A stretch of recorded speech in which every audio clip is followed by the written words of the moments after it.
Hey guys, Dana Cavalier here with you today. Checking in, didn't have time to write my blog today, so I'm going to do a video blog with you. And what I was going to write was, creativity starts with a gut feeling. And I bring that up because how often do we lose our creativity, and we're trying to think of something and have recall on something and really trace everything back to our gut, and we have so much going on, and we're constantly looking at our phones, and we're constantly scrolling, and we're constantly just reactive, we lose our ability to be creative. Now, again, there's certain people that are super creative, whether they're artists, musicians, and people of that nature. But in general, even those of us that are more type A, mechanical, have the ability to showcase creativity, and we need that creativity in order to be an innovator. So if you're an engineer, you still have to be creative in order to innovate within your field. So I talk a lot about the suppression of creativity, and a lot of that has to do with just being busy and running around and constantly being engaged in a life that's pulling us left and pulling us right, and not taking the time to just sit back and chill a little bit and take it in. So many times we try to rush process for deadlines.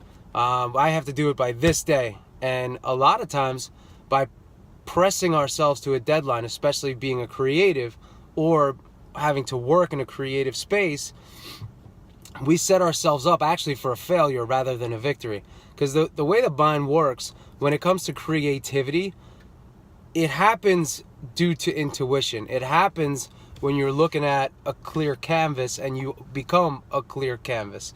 So if we're going to push ourselves and we're going to force ourselves to do certain things and hit things by certain dates, we could actually hinder our process. Now, where we have to watch out is if we're trying to be creative and actually get something done, we have to watch with that, because the typical creative could actually string something out for 2 years or longer, because they're like, I just don't have that feeling.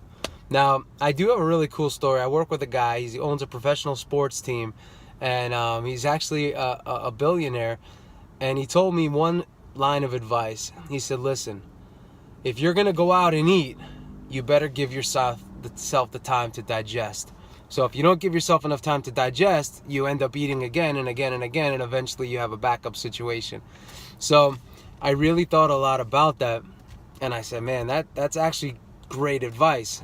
The problem is I didn't understand it at the time, and I probably didn't take it at the time. And what he was really saying is, if you're going to go out there and apply your ideas and your creativity, you must take the time to sit back and reflect on what you just created, what you just did, so you could then plan for how you're going to not only handle what you just did, but how you can go and build your future. So something to think about, but make sure that you do your best to clear your mind every day. You take some time for yourself, and don't rush your decisions. If you rush decisions, you can oftentimes pay for them. But if you listen to your gut is a great guidance system, and it only works if you can clear your pathways and create space for yourself day in and day out. So that's what I got. For more blogs, more info, check out danacavalier.com. You can subscribe. I'm going to be putting together a newsletter, and also on Facebook, Dana Cavalier, Coach Dana Cavalier. And I have that Train Like a Pro 365 group. So check all that out. I know it's a lot to swallow. And if you like this video, share it for me. Trying to spread the message. See you guys soon. Bye.